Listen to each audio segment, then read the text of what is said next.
Hello बच्चों, स्वागत है आपका हमारे चैनल एडुविला पॉइंट पर। तो बच्चे, आज से हम लोग, क्योंकि सीबीएसई एग्जाम पास आ रहे हैं बिल्कुल ही 2021 के, तो क्लास 10th के रिवीजन टारगेट सीबीएसई 2021 स्टार्ट कर रहे हैं, जिसमें आपको बिल्कुल बेसिक और इम्पोर्टेंट क्वेश्चंस मैं आपको करवाऊंगी। डे 1 है आज की वीडियो का, तो आप लोग ज़रूर देखिएगा। और अगर आप 40 डेज के टोटल 40 वीडियो बनेगी, 40 डेज का टारगेट है। अगर आप उसको देख लेंगे, समझ लेंगे, तो आपके बहुत अच्छे नंबर आ सकते हैं, full out of full marks भी आ सकते हैं। तो चलिए स्टार्ट करते हैं। फर्स्ट क्वेश्चन क्या है? निम्न संख्याओं को अभाज्य गुणनखंड के गुणनफल के रूप में व्यक्त कीजिए। ठीक है, इसमें 3 क्वेश्चंस मैंने दिए हैं, जिसमें से आप क्वेश्चंस की प्रैक्टिस कर सकते हैं। तो क्वेश्चन नंबर 1 का हम फर्स्ट क्वेश्चन करते हैं। बच्चे, कई बच्चों को अभी भी डर है कि मतलब वो क्या पता पास होंगे नहीं होंगे, तो आप लोग ये छोटे क्वेश्चन को, इजी क्वेश्चंस को प्रैक्टिस कीजिए।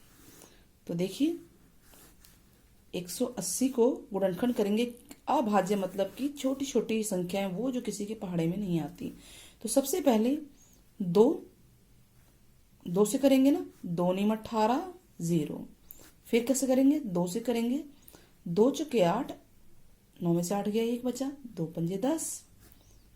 फिर किससे जाएगा? ये 3 से जाएगा, 3 एकम 3, 3 पंजे 15, 3 पंजे 15। तो ये हमारे पास आ गया 2 गुणा 2 गुणा 3 गुणा 3 गुणा 5। अब हम देख रहे हैं 2 2 बार है, तो हम इसे 2 की घात 2 भी लिख सकते हैं। आप ऐसे भी छोड़ सकते हैं और ऐसे भी। 3 कितनी बार है? 2 बार है, तो इसको भी 2 लिख देंगे। और 5 1 बार है, बस। है ना? छोटे छोटे सिंपल क्वेश्चन है जो आपसे हो जाएंगे। अब इसका सेकंड पार्ट देखिए। 156 है, 156 के खंड कीजिए।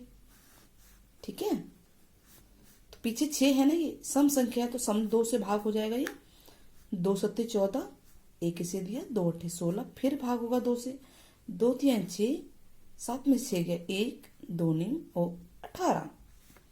ठीक है, अब ये 3 से भाग हो जाएगा, 3 एकम 3, 3 तियां 9, और ये संख्या किसी से भाग नहीं होगी। आप इसको ऐसे भी लिख सकते हैं, ये छोड़ भी सकते हैं। तो अभाज्य गुणनखंड क्या है? 2 गुणा 2 गुणा 3 गुणा 13। 2 2 बार है ना, तो 2 की घात 2। बाकी संख्याएं 1 1 बार है, तो उनको 1 1 बार ऐसे ही लिख देंगे। क्लियर है? तो इसी तरह से आप इसका थर्ड पार्ट कर सकते हैं। आप इसको स्वयं कीजिएगा और कमेंट बॉक्स में इसका आंसर बताइएगा ना। क्वेश्चन नंबर 2, अभाज्य गुणनखंड विधि द्वारा निम्न का एचसीएफ व एलसीएम ज्ञात कीजिए। एचसीएफ और एलसीएम भी निकालना है इनका। ठीक है, अभाज्य गुणनखंड विधि के द्वारा। तो क्वेश्चन नंबर 2, पहला क्वेश्चन, 18 और 45। हमारे पास 2 संख्याएं हैं, छोटी छोटी संख्या ली है, आप इससे बड़े भी सीख सकते हैं। 18 और 45, 18 के खंड कीजिए। 2 × 18, 3 तियां 9। 45 के कीजिए, 3 एकम 3, 3 पंजे 15, 3 पंजे 15। तो 18 के खंड कौन कौन से हैं? 2 गुणा 3 गुणा 3। और 45 के गुणनखंड आए हैं 3 गुणा 3 गुणा 5। तो हम देख रहे हैं कि जो 3 है, ये दोनों, एक बार यहां कॉमन हो गया, दोनों में होना चाहिए, एक बार यहां पर है। जब दोनों में कॉमन है तो HCF हाईएस्ट कॉमन फैक्टर, महत्तम समापवर्तक होगा 3 गुणा 3, 3 तियां 9। ठीक है, क्लियर हो गया। और LCM बराबर होगा, ये HCF को तो आप लिखेंगे ही, यानी 3 गुणा 3 को तो आपको लिखना ही है। बचता क्या है? 2 और 5, इसको भी आप लिख लेंगे, सिंपल। तो ये हमारा क्या आया था? 3 तियां 9, 9 दूनी 18 और 18 पंजे 90। ये है जी एलसीएम, लीस्ट कॉमन मल्टीपल। तो बेटा ऐसे ही 510 और 92 का होगा, ये देखिए। ठीक है, इसका भी मैं आपको करवा देती हूँ।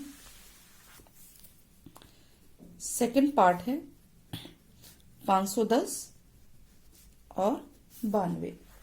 ठीक है ना बेटा।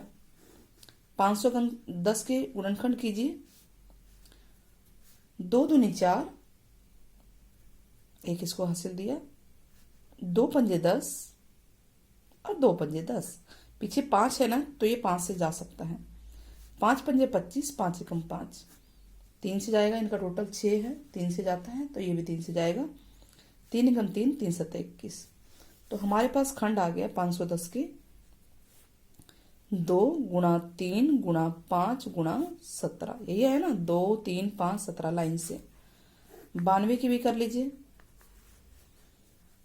2 चौके 8, 2 छक 12, 2 दूनी 4, 2 तियां 6। तो 92 के खंड आ गए हमारे पास।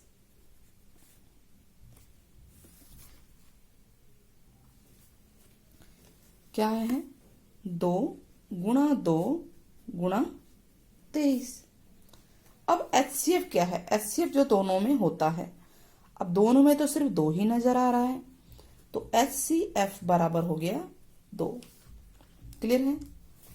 LCM निकालने के लिए हम क्या करेंगे? HCF को तो हम लिख ही लेंगे, साथ में जो भी संख्याएं बच गई हैं 3 5 17, 3 5 17, 2 और 23, 2 और 23 सबको लिख के आप गुणा कर लीजिएगा। ठीक है, तो आपका ये आंसर आ जाएगा 23,460। ठीक है, इसको आप कैलकुलेट कर लीजिएगा। तो ये हो गया पहला सवाल और ये दूसरा सवाल है। आप ये देखिए कि सिंपल क्वेश्चंस पूछे जाते हैं इसी तरह से एक एक नंबर में। उसके बाद क्या है? मौसा निकालना है इस सवाल का, इस संख्या का। तो इसका मौसा तो बड़े आराम से ऐसे ही निकल जाएगा। मौसा मतलब कि HCF। अब HCF कैसे निकलेगा बताइए? दोनों का ऐसे बड़े आराम से निकलते हैं। दोनों में कॉमन क्या है? हम यहाँ देख रहे हैं 3 3 बार है और 3 4 बार है, तो HCF क्या आएगा बताइए? 3 बार 3 तो कॉमन है ना, या ये बोल सकते हैं जो छोटी घात है उसको। 3 बार 3 कॉमन है, तो हम यहाँ पे क्या लिख देंगे? 3 की घात 3 दोनों में है, क्योंकि 3 बार, और 5 2 बार दोनों में है। यहाँ पे 4 बार है, यहाँ 2 बार है, लेकिन 2 बार कॉमन है, तो हम उसे यहाँ पे लिख सकते हैं। हो गया 1 नंबर का क्वेश्चन। ठीक है, अब सवाल नंबर 4 की बारी। सवाल नंबर 4 क्या है? XY का मान निकालो। छोटे क्वेश्चन हैं, लेकिन बच्चे गलत कर देते हैं। तो देखिए बेटा, इसमें हमें पता है इसके ये 2 गुणनखंड है, दिख रहा है ये, और इसके 2 गुणनखंड ये हैं। तो इसका मतलब अगर मैं इन दोनों को गुणा करूं तो x आएगा। तो आ गया क्वेश्चन नंबर 4। ठीक है, 5 और 7 को गुणा करेंगे तो x आएगा। तो x बराबर हो गया 5 गुणा 7, 35। तो यहाँ पे क्या आ गया? 35। ऐसे इन दोनों को गुणा करने पे y आ रहा है। तो ये तो 35 आया ना हमारा, तो y बराबर हो जाएगा 2 गुणा 35, क्योंकि यहाँ 2 है और यहाँ 35 है। ठीक है, तो 2 गुणा 35 कितना होता है? 70। तो दोनों ही आंसर निकल गए हमारे। अब सवाल 5 को देखिए। अंक गणित की आधारभूत प्रमेय का कथन लिखना है। तो बेटा ये बुक के अंदर ये प्रमेय है, 3 लाइन की स्टेटमेंट है, इसको आप जरूर कीजिएगा, बहुत ही इंपॉर्टेंट है। ये क्वेश्चंस मैंने आपको इसलिए दिया है कि 1 नंबर पूछ लेंगे, तो 1 नंबर आपके कम से कम पक्के हो गए। देखिए, बूंद बूंद से घड़ा भरता है, तो एक एक नंबर करके ही तो फुल टारगेट पे पहुंचेंगे हम लोग। तो इस प्रमेय को आप लोग NCERT की बुक में से देखिएगा, एज इट इज ये लिखा हुआ है, अंक गणित की आधारभूत प्रमेय, चैप्टर नंबर 1, अध्याय 1, जिससे रिलेटेड हमारा ये टॉपिक चल रहा है, वास्तविक संख्याएं। ठीक है, तो इस प्रमेय को आपको पुस्तक से याद कर लेनी है। अब क्वेश्चन सवाल नंबर 6 में क्या कहता है कि परिमेय संख्याओं को शांत दशमलव के रूप में व्यक्त किया जा सकता है। किन किन संख्याओं को? इनमें से 3 क्वेश्चन है आपके सामने। तो 16/225। तो देखिए, एक तो तरीका ये है कि आप जो है 2 की घात m 5 की घात n के रूप में अगर हर हो जाता है, नीचे वाला ध्यान देना है, अगर ये 2 की घात और 5 की घात के रूप में है तो ये शांत में हो सकता है। ठीक है, दूसरा नीचे 5 है, 225 वैसे भी पूरी तरह से डिवाइड होता है, तो आप इसको देखेंगे तो ये पूरी तरह से किसी ना किसी तरह से डिवाइड हो जाएगा, तो ये शांत है। ठीक है, ये क्या है, इसको हम शांत दशमलव में लिख सकते हैं, तो इसका आंसर ये होगा शांत। अब अगला देखिए 5/18 है। ठीक है, तो 5/18 को अगर आप भाग करके देखेंगे, सेकंड पार्ट 5/18, ठीक है, तो ये पूरी तरह से डिवाइड नहीं होगा, तो ये शांत नहीं है। तो क्या है, ये अशांत है।